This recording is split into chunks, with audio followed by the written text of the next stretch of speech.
Respected sisters, dearest brothers in Iman, Assalamu alaikum wa rahmatullahi wa barakatuh.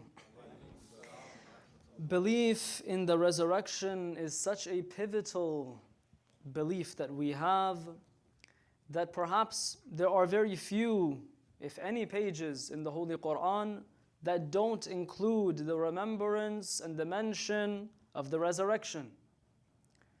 The belief in being resurrected and in the hereafter acts as a deterrent, such that in the Quran, Allah subhanahu wa ta'ala perhaps uses more than 70 different names for the day of resurrection and continuously reminds us in order to deter us from living a life of sin. Amir al-Mu'mineen alayhi salam, when he'd walk through the bazaar, through the marketplace, he would recite this ayah, number 83 of Surah Qasas, as a reminder for the businessmen, for the tujjar that were doing business in the market. And he'd say, تِلْكَ الدَّارُ الْآخِرَةِ, that is the abode of the hereafter. نَجْعَلُهَا لِلَّذِينَ لَا يُرِيدُونَ عُلُوًا فِي الْأَرْضِ وَلَا فَسَادًا, that the hereafter is an abode wherein those who will be successful, those who will attain victory in it, are those that didn't seek two things. They cut two things from their lives. Number one is egoism. They didn't seek ulu. They didn't seek to be better than others, to put down others. They didn't seek to pump their tires and make themselves big. Wala fasada. And number two, they didn't seek to cause corruption on the earth. And so Amir al-Mu'mineen, he'd walk through the marketplace and he'd remind these businessmen that what is it that you seek? What is it that you are working for? What is it that you have made the goal of your life, that you're willing to cut corners to reach it, that you're willing to cheat others to reach it, that you're willing to set negative precedents in the society by usurping the rights of others in order to reach it? وَالْعَاقِبَةُ لِلْمُتَّقِينَ, a good fate rests only in wait for the one who has taqwa, for the one who is conscious that there is a day of resurrection and that I need to check myself before someone else checks me. And so this belief in the resurrection acts as a deterrent, that Amir al-Mu'mineen, when he wants to deter the businessmen from cheating others, from using the tactics of ar-Ridhā, from making their product seem like something they're not, from hiking the prices above that which its true value is, Amir al-Mu'mineen reminds them of the akhirah. And Abu Abdullah alayhi salam does the same thing on the day of Ashura as well, when he addresses the mal'oon and he says, Yabna Sa'ad, atuqatiluni? O Umar ibn Sa'ad, will you fight me? Will you kill me? Have you brought this army here to oppose me? Ama tattaqi Allah alladhi ilayhi ma'adak. Do you not fear that Allah to whom is your return? Ma'ad. Abu Abdullah alayhi salam, when he wants to place fear in the heart of Umar ibn Sa'ad that you're making a mistake, he reminds him of your ma'ad, your return. Tonight, in the last nights of the holy month of Safar, or this month of Azah, this month where the Ahlul Bayt had seen many calamities and tragedies, last night we had remembered the Holy Messenger Muhammad al-Mustafa sallallahu alayhi wa alihi wa sallam. Recite a salawat.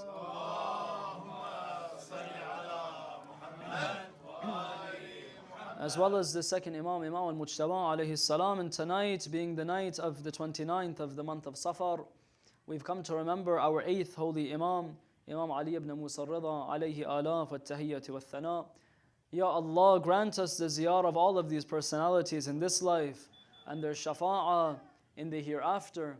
Imam al-Ridhā alayhi salam, there's a beautiful hadith that is reported from him on this very same topic, where a man had come to Imam al-Ridhā alayhi salam, وَقِيلَ لَهُ, someone had asked him that كَيْفَ أَصْبَحْتَ.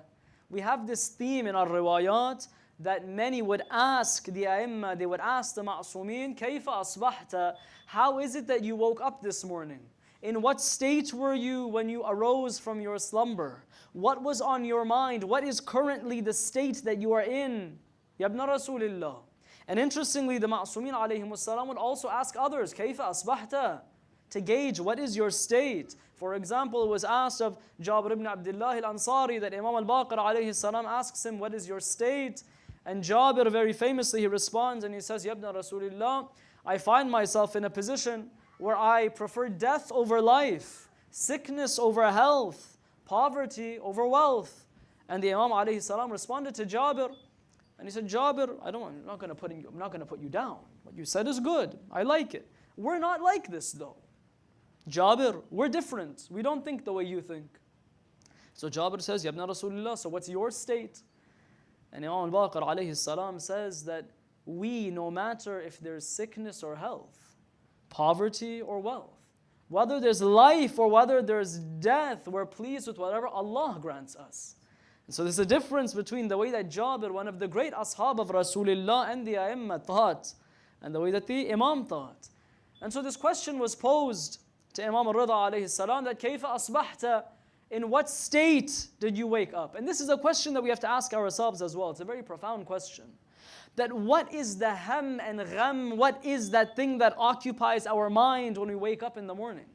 That when we want to go and pursue that which we will pursue in the day, if we have a goal, and we should have a goal, if there is a purpose that we are seeking to realize, an aspiration that we're seeking to reach, then what is the routine? What is the plan? What is the schedule? What are we planning on doing today? What's on our mind?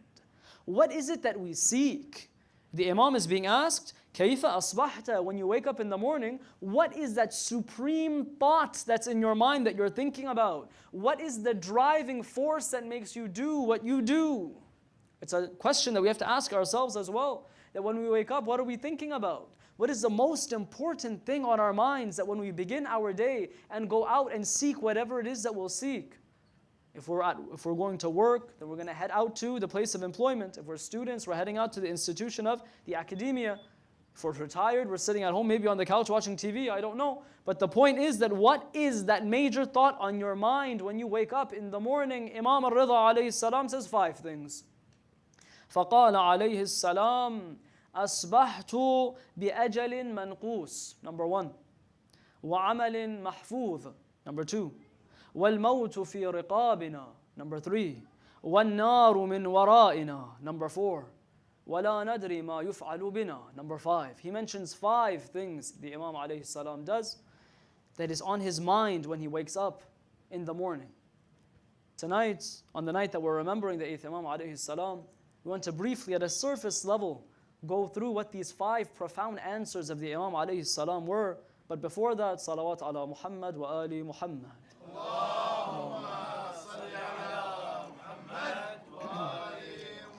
The Imam alayhi salam begins by saying that the first thing that's on my mind, asbahtu, I wake up, bi ajalin manqus. I wake up knowing that my lifespan is shortened. You see, everything has a measurement. There's a metric for everything that you measure. For example, surfaces are measured in square meters. You want to measure a property, a house, a room, you measure in square meters. Or maybe the gasoline that you fill up in the tank, here you measure in liters, somewhere else you'll measure in gallons. Everything has a measurement. But the measurement of our lifespan is not in weeks or hours or minutes. Amir al-Mu'mineen alayhi salam, it's narrated in the Ghurar al-Hikam that he says that inna umuraka adada anfasik, that the metric, that measurement that measures your life is the quantity of your breath. How many breaths do you have left? وَعَلَيْهَا رَقِيبٌ يُحْصِيهَا, and there is a guardian, there is a watcher, there is someone that has been placed that is counting how many you have left. Meaning, when we were born, the hourglass of our lifespan was flipped on its head, and one by one these grains began to fall, and none of us know how many grains we were given and how many grains we have left. And so Amir al-Mu'mineen alayhi salam says that the measurement, that mode of measurement of your lifespan is your breath, that you don't know when you will take your last. Imam al-Ridhā alayhi salam says, when I wake up, I'm cognizant of this fact. I'm aware of the fact that my ajal, that expiration date when I will leave this world, manqus, it's become deficient, it's become less. I have a shortened lifespan. What is the effect of waking up like this? Yabna Rasulillah, why wake up with such a grim thought, doom and gloom, that it's all over, death is coming? Why?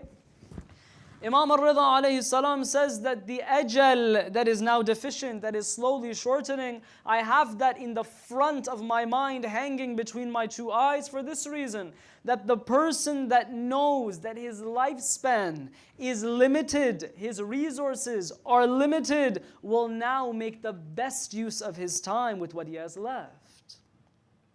Someone who knows that this world is a planting ground for the harvest of the hereafter, he will ensure that every seed that he plants in this fertile ground will give him some result and benefit over there. فَتَزَوَّدُوا, take provisions. Which provisions are we going to take for that long journey that we have ahead? The one that wakes up with this thought, that I don't have many breaths left, many seconds left. We don't know بِأَيِّ أَرْضٍ تَمُوتُ, where we're going to die, in what state we'll be. This person takes more care and he's more careful of what he's going to do. Now someone says, leave me with all this hereafter talk. I want to live my life. We say, fine, live your life, no problem. Living your life is not a bad thing. But even if we ignore the fact that this life is a planting ground for the harvest of the hereafter, and it is, it's a fact. If we ignore it for a second, anyone who has self-respect, when he knows that the greatest resource that he has, which is his life, which is his time, would not allow himself to be degraded so beneath his status that he would waste away the greatest resource that he has. Everything that we do, every decision that we make, every word that we utter develops who we are. We are the decisions that we make. If someone knows that I only have a finite, I have a limited amount of time that I can develop myself to make myself reach perfection, to reach the height of my potential, why would you squander it? Unless you don't believe your purpose to be valuable or you don't see yourself to be a person of value. If you have no self-respect, then yes, I can understand the doom scroll. I can understand the useless gatherings, the cheap entertainment. You believe that your time and your life has a price tag, and the price tag is on sale. But someone who has self-respect, someone who knows and believes that the purpose that he was created for has intrinsic value, and that he is worthy of unlocking and reaching that goal of perfection and reaching the highest heights that he possibly can, he will never squander his minutes and hours, let alone weeks and months and years. Look back to where we were last year, the year before that. Have we changed? If not, this is the sign of our khusran, of our loss. The loser is the one whose 2 days are the same.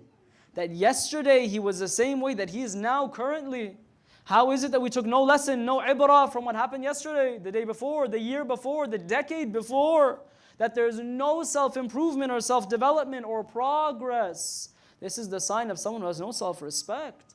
That the days and the months and the years go by, and it doesn't bother him that he's not going anywhere, that he's not making any progress and moving forward and developing. Even someone that doesn't believe in the hereafter, when he wakes up knowing بِأَجَلٍ مَنْقُوس, I've woken up in this state, that my time is limited, he's going to roll up his sleeves and get to work. Imagine an athlete or an aspiring athlete that wants to play in the big leagues. He's not there yet, he's practicing. He wants to play in the big leagues. He would never cheat on his diet for the sake of his favorite junk food. He would never skip practice for the sake of chilling with his friends.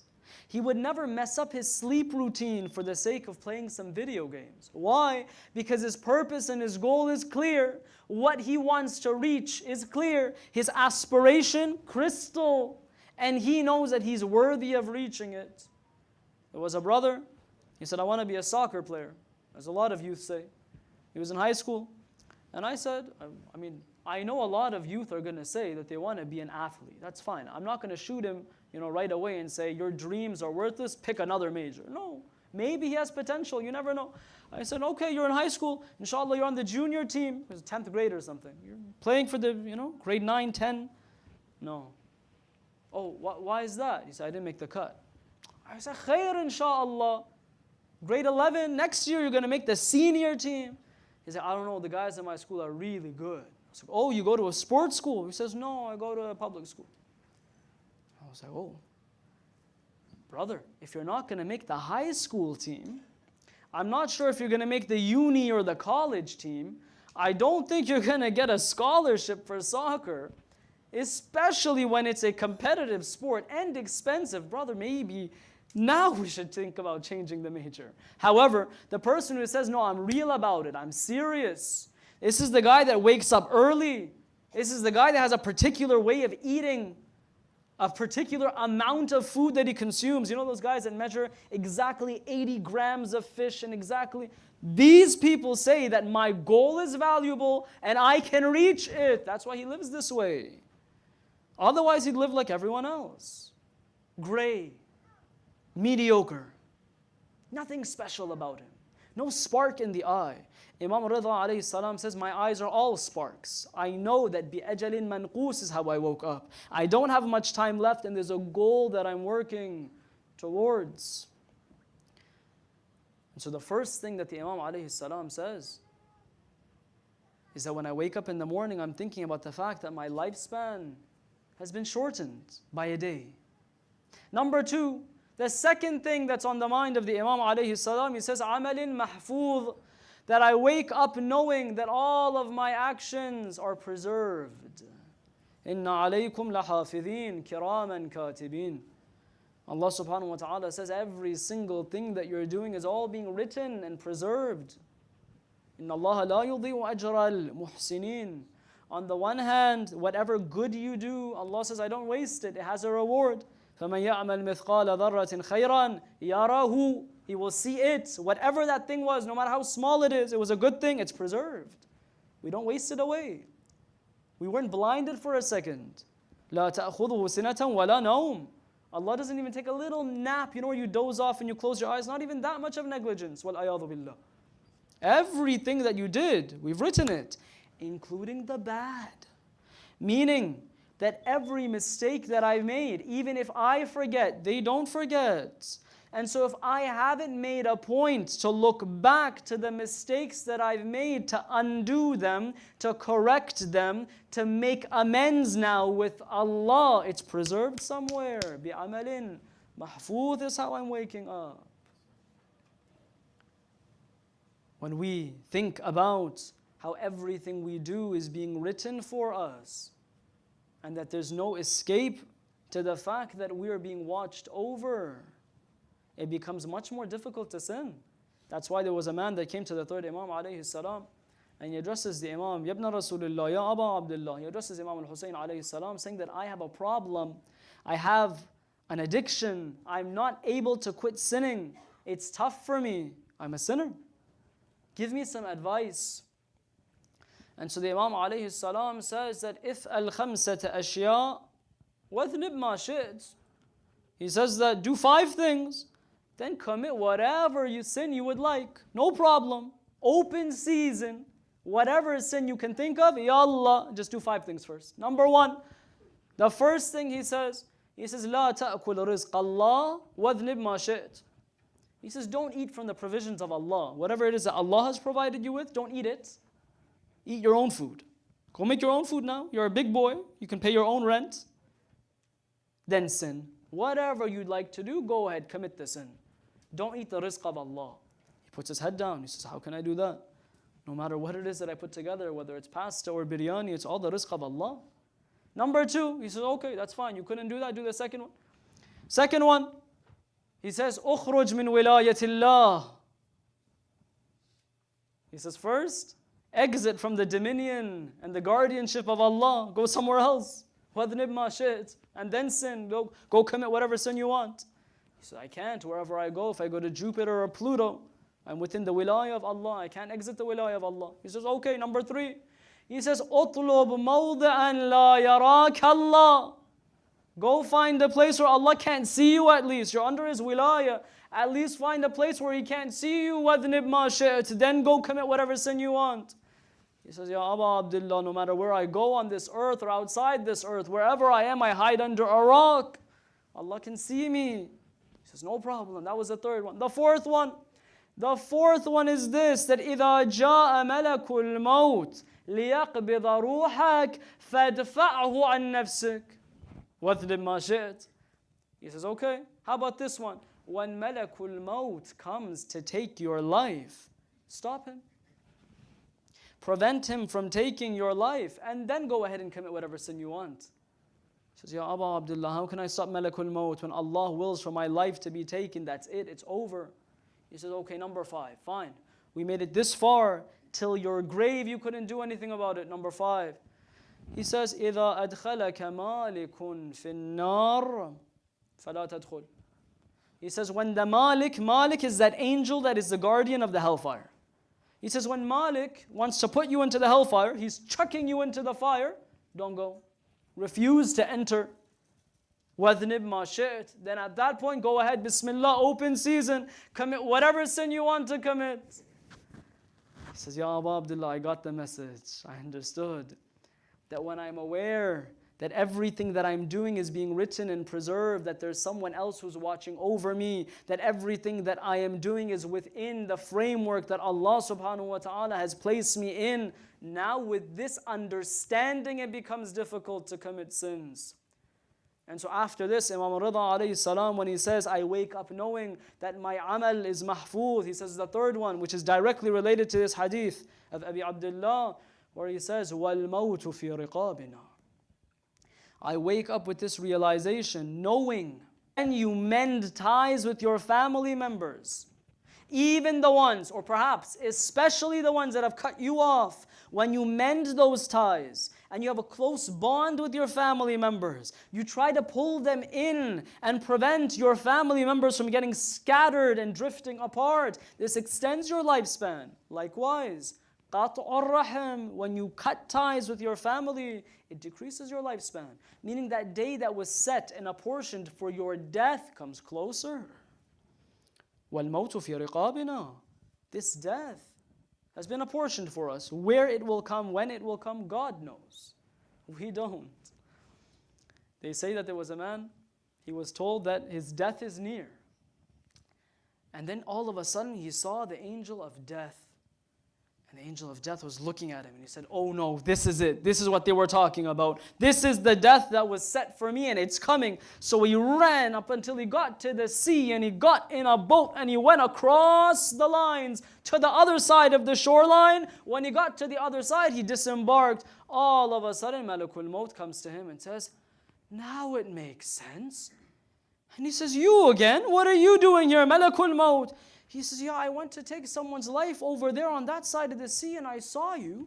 And I remember that today I'm supposed to take your life, but I was meant to take your life on this side of the sea. And I was wondering, what are you doing over there? That's why I was looking at you. I was confused. But now it makes sense. Here you are, and this is the end of your life. وَالْمَوْتُ فِي رِقَابِنَا. Our death has been written for us. There was a man, he went into the graveyard, because in the graveyard in certain places, they have the ghusl taking place in a room that's inside the cemetery complex. And so he went there to the area where the ghusl was being done and he brought a new pair of socks. His father had just passed away and he goes to the ghassal, he goes to the individual that's going to do the ghusl of his body, of his father's body. And he says that my father has made a wasiyah to me. He's written in his will that I put these new pair of socks on his feet and he's buried in these socks. The individual that was going to give the ghusl said, we have no permission to do any such thing. We give ghusl to the body, the 3 ghusl, with the sidr and the kafur, with the pure water. Then we put his body in a kafan. Everyone has the same kafan. No socks, no pants, no shirt. And he says, what can I do that my father has written it in the will? My father told me to do this. He told me, get this new pair of socks and put it on my feet. But the individual that was doing the ghusl was smart. He knew what was going on. He says, my son, you know what your father was saying? Your father was saying that he can't even take a pair of socks with him in the grave. He wanted to teach you a lesson that go look at his closet and go look at his bank account and go look at his assets and his properties. Not even a pair of socks could go with him in the grave. And so death is written for us. The day, the time, how, where, when, all of it is written for us. That's not necessarily in our hands for the most part. What is that which we take in our graves? No, we can't take our suits and our ties and our socks and our shoes. No, these things will go with us. They say that 3 things will go with you to the grave, 2 of them will go back. The first is your wealth. That your wealth will come with you to the grave. It'll reach the foot of the grave and then it'll turn back and be split up amongst your inheritors. The second is your family. Your family will also go till the foot of the grave. But then eventually they'll turn back and continue on with their lives. They'll invite the people over to the house so that they can eat, thank them for coming, and life will go on. But the third are your deeds, that they will not only go to the foot of the grave, they will enter with you as your companions. For those of us who have come here tonight to remember Imam ar-Ridhā alayhi salam, the Imam alayhi salam said that whoever comes, man zarani ala bu'di dari, the one who comes and performs my ziyarah in Tus, in Mashhad, I'll come and visit him in 3 places, razaqanallah wa iyyakum, that in that time when we're in the most need for the companionship of the Ma'soom Imam, Imam ar-Ridhā alayhi salam will come and respond to our calls of help. They say in the grave, your actions will be there. God forbid we are amongst those that they say that their backbiting and their gossip and their foul tongue, their lies, these sins of the tongue will manifest as scorpions in their graves.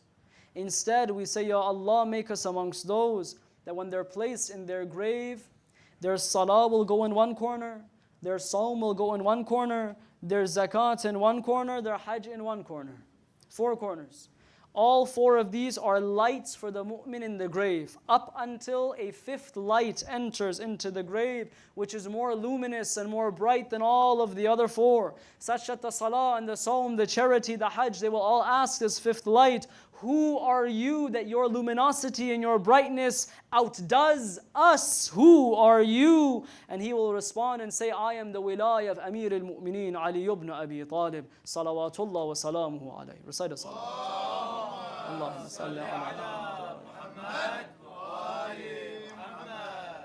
They say that when everyone dies, everyone without exception, man yamut yarani, Amir al-Mu'mineen says that whoever dies will see me. In a riwayah of the 6th Imam alayhi salam, he says that no one dies unless they see those 2. And the companion says, which 2?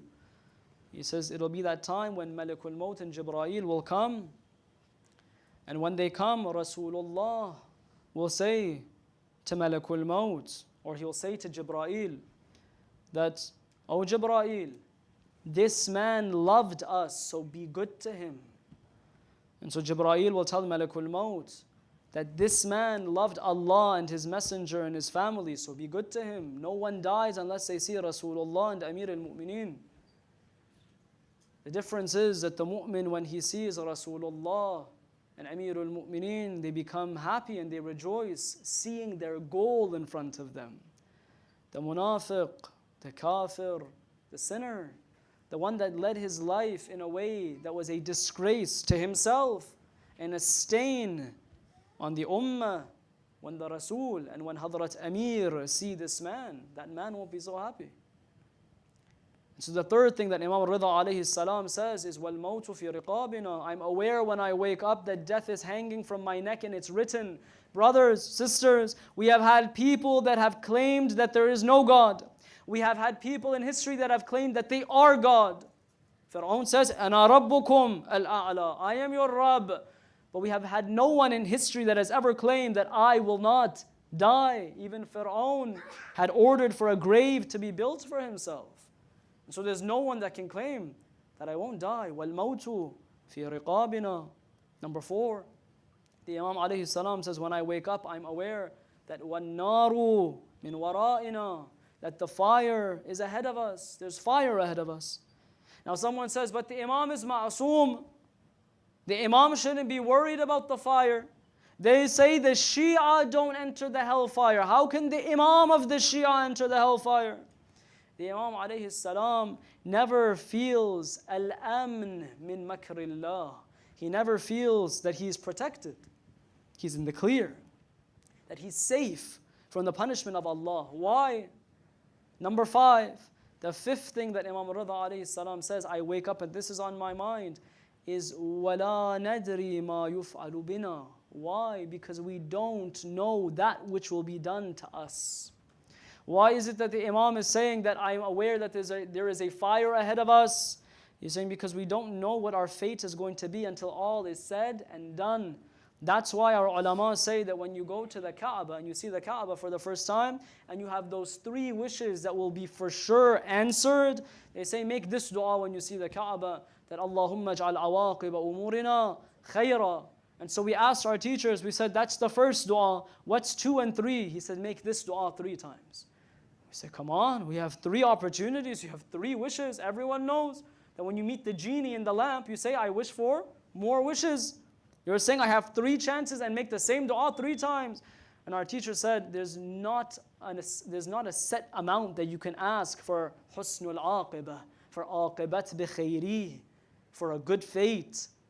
The most important part of your life is that end part. That no matter what you did up until that last moment, it's that last moment when you leave this world that is the defining moment of your life. That up until the day of Ashura, this man was the commander of the army of the greatest enemies of Allah. But on the day of Ashura, he becomes amongst the greatest of Shahādah in all of history. It says, Hurr ibn Yazid al-Riyahi. That you lived your life in one way, not justifiable. But if at the end you're able to turn it around, that's what counts. That no matter how badly you've gone off track, no matter how hard you think you've hit rock bottom, so long as you manage to turn it around with the tawfiq of Allah, that's what's important at the end when all is said and done. And worse are those that lived their lives with ilm, they reached ijtihad, maybe they became maraji' even. But then one thing happened, and in their old age, after decades of being on the path of Islam and the wilayah, that at the end of their lives, they flip and make the wrong decisions and die without that husnul aqibah, with a bad fate. So ulama say that there's no set amount that you can make this dua as much as you can. Last night we commemorated the Shahādah of Imām Modjtehedi alayhi salam. They say that Junada, one of the companions, he came into the room of the Imam alayhi salam fi maradih, while he was in that state where he was affected by the poison of Muawiyah la'natullahi alayhi. Junada enters into the room and he sees the Imam in this state and he says, Ya ibn Rasulullah, why don't you treat this sickness? Why don't you seek the ilaj of this malady and this disease that you have, this problem?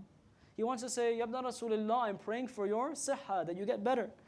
And the Imam alayhi salam responds and says, what ilaj, what treatment is there for death? He's saying, this is it. These are my last breaths that I'm taking, Junada. At this moment, Imam Modjtehedi alayhi salam, he informs Junada, he says that, Wallah, my grandfather Rasulullah promised me that this amr, this wilayah, Allah subhanahu wa ta'ala has placed 12 imams for it. And they continue through the line of Ali and Fatima. And this will continue up until the 12th one. Here, in the last moments of the life of Imam Modjtehedi alayhi salam, he's telling this companion that remember that this affair, this flag of wilayah never falls.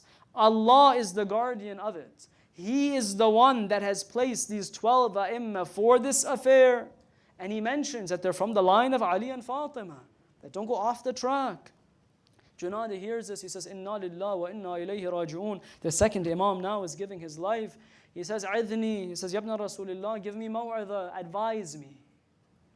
And very similar to the advice of Imam ar-Ridhā alayhi salam in this hadith that we just went through, the Imam alayhi salam tells him, yes, of course, I will give you advice. He says, prepare yourself for your Safar. Prepare yourself for your journey that you have ahead. That it's a long journey. Take your zad, take your provisions. You're going to need provisions on that long journey. When you go on a long car ride from here all the way till Quebec City, for example, and you're in the car for God knows 7, 8, 9, 10 hours maybe, depending how slow you drive, how many stops you make. It's a long, long trek. Imagine there were no gas stations on the way, no petrol stops, there were no convenience stores, no grocery stores. You would have had to have stocked up from before for all of these hours that you're in the car. The Imam alayhi salam, the first advice that he gives Junada, he says, prepare for that journey, you're going to need the provisions. Then he says, Junada, you تطلب الدنيا, you're seeking the world. وَالْمَوْتُ يَطْلُبُكَ, you're seeking the dunya and death is seeking you. Be wary of this. That recognize that while you are chasing after something that you won't reach, there's something else that's chasing you that will definitely reach you. And then he says this to Junada. He says, Junada, when you go out to make your income, to make your living, know that في حلالها حساب وفي حرامها عقاب. That in the halal of that which you earn, alhamdulillah it was halal, know that you will have to be held to account for it. That's why the riwayah says that حاسبوا نفوسكم قبل أن تحاسبوا. Hold yourself to account before someone else holds you to account on the day of judgment. Hold myself to account. On account of what? What is it that I should be reminding myself of? There's a beautiful hadith where Imam al-Sadiq alayhi salam says, إِذَا أَوَيْتَ إِلَى فِرَاشِكَ, at night when you want to go to sleep, فَانْظُرْ, look at a few things. There are two things that you should examine and one fact that you should repeat to yourself. The first thing, فَانْظُرْ مَا سَلَكْتَ فِي بَطْنِكَ, what did you pour into your belly? The food that you ate, was it halal or was it haram? Was it excessive? Was it just enough? Was it too little? Was it for the sake of showing off that you ate less? Was it for the sake of showing off your wealth that you ate more? مَا سَلَكْتَ فِي بَطْنِكَ, what did you pour in your belly? The second one, he said, مَا كَسَبْتَ فِي يَوْمِكَ, what did you earn in your day? When you went out to make your living, how did you earn? In what way? Was it halal? Finally, the fact, he says, وَاذْكُرْ, and remember this, إِنَّكَ مَيِّتٌ, you're dead. وَأَنَّ لَكَ مَعَادًا, that for every person there is a return. You are already dead and you're on your way back. Imam al-Mujtaba alayhi salam on his deathbed, he's telling Junada this advice. He says, Junada, be aware that you're going to be held to account. All of a sudden, as he's giving the advice, Junada sees that the face of Imam al-Mujtaba becomes safra, he goes pale. And he says that inqata'a nafasuh, that his breath was cut and he couldn't speak and no words would come out of the blessed mouth of the Imam alayhi salam. All of a sudden, Abu Abdullah alayhi salam entered the room and sat next to the body of his brother, that his brother is now laid on to this deathbed. These are his final moments. Imam al-Mujtaba here in this place, he speaks a few words to Abu Abdullah alayhi salam. But there was another place that Abu Abdullah entered into the same room where there was a basin, there was a tasht. Inside of it was the blood and the pieces of the livers, qit'atan of the Imam alayhi salam. Abu Abdullah took one look at his brother, فَبَكَى, and he began to cry.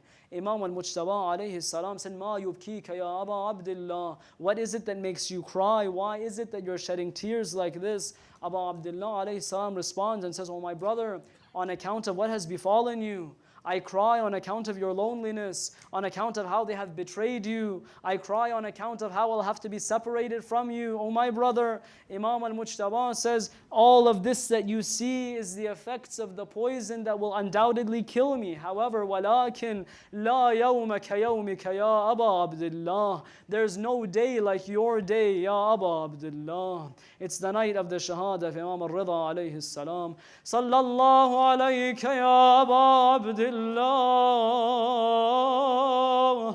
أيها الشهيد بكربلاء تشانا. You are the one that taught us, Ya Ali ibn Musa ar-Ridhā, that when he entered into the room, you said, Rayyan ibn Shabib. It was the first night of Muharram. He said, Rayyan, in kunta bakiyan li shay'in, fabkil al-Husain. Rayyan, if you're going to cry over anything, then cry over my grandfather, Abi Abdullah. Why? فَإِنَّهُ ذُبِحَ كما يذبح الكبش. He says, Rayyan, it's from the sunnah of my grandfather Rasulullah that whenever you slaughter an animal, you give it water first, Rayyan. But my grandfather in Karbala, he was between two rivers, and yet he was martyred thirsty.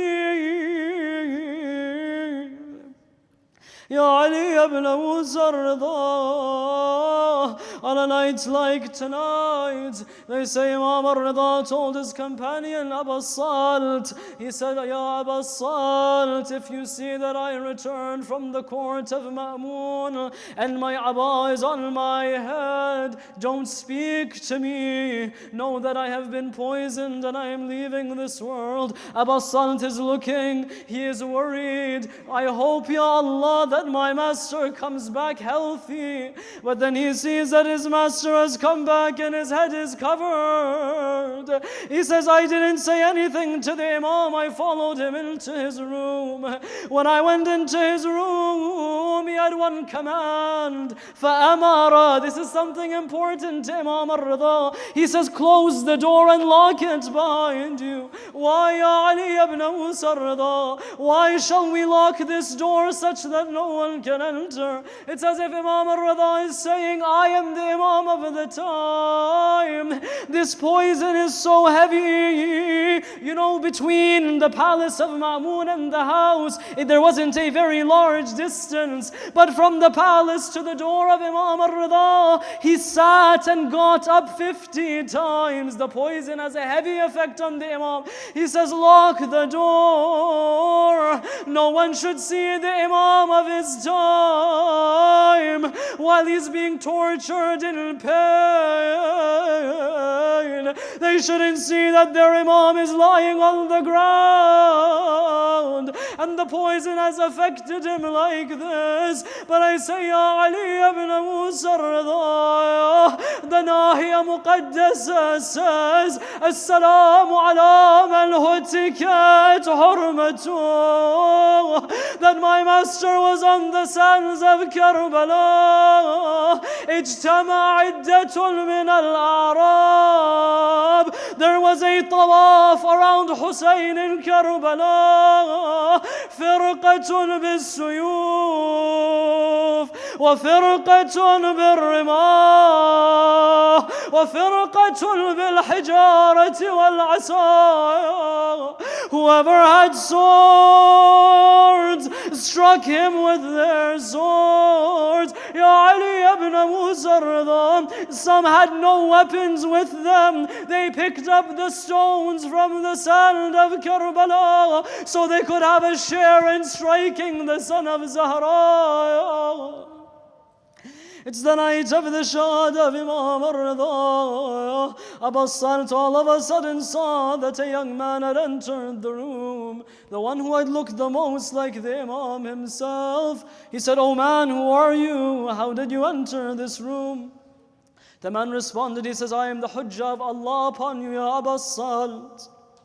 In the same way that Allah brought me from Medina, He brought me into this room as well, my brothers, my sisters. It's the last night of the month of Safar. If we have all the tears left to cry, tonight is to cry them. We don't know if we'll live long enough to see another month of Muharram." Abu Salt recognizes this is Muhammad ibn Ali. This is Imam al-Jama'at that has come to his father. Imam ar-Ridhā places his head on the ground. He refuses to place his head in the lap of Imam al-Jama'at. I say, "Ya Imam ar-Ridhā, at least your son has now come trying to place your head on his lap.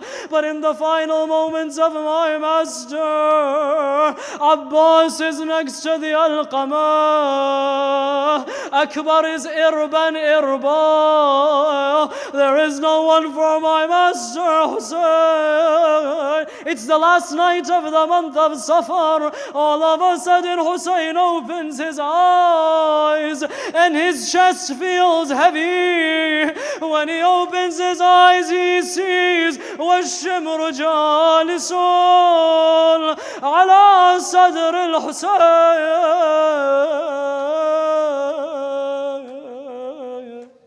صلى الله عليك يا أبا عبد الله.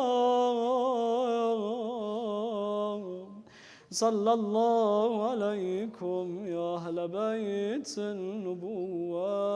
ألا لعنة الله على القوم الظالمين. وسيعلم الذين ظلموا أي منقلب ينقلبون. نسألك اللهم وندعوك باسمك العظيم الأعظم الأعز الأجل الأكرم بدماء شهدائنا يا الله. يا الله يا رحمن يا رحيم يا مقلب القلوب ثبت قلوبنا على دينك واكفنا يا قاضي الحاجات ويا كافي المهمات إنك على كل شيء قدير. يا Allah, we beseech you, by the right of Rasulullah, by the right of Imam al-Mujtaba, by the right of our master Imam Ali ibn Musa ar-Ridhā, the months of Muharram and Safar have come to an end. Ya Allah, we didn't use them well. We didn't use our opportunities the way we were meant to. We beseech you, Ya Allah, allow us to live long enough to see another month of Muharram.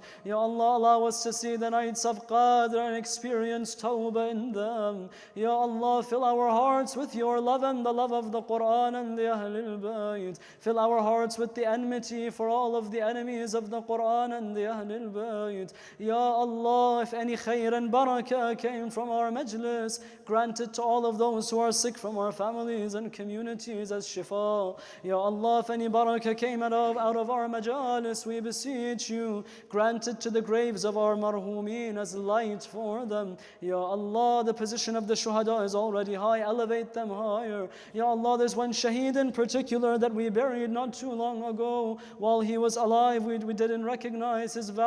We beseech you, Ya Allah, on the day of judgment, make him and make all of the shuhada our shafi'. Ya Allah, we beseech you, allow us to live and die like our ulama and our shuhada. Allow us to live lives of righteousness such that you resurrect us with Muhammad and al Muhammad. Grant us an offspring of the Shia of Muhammad and al Muhammad. Ya Allah, through our hands assist all of the oppressed. Through our hands destroy all of the oppressors. Bin Nabi wa alih وعجل اللهم في فرج مولانا صاحب الزمان. Send a gift to all of your marhumin and the shuhada with Fatiha مسبوقة بالصلاة على محمد وآل محمد.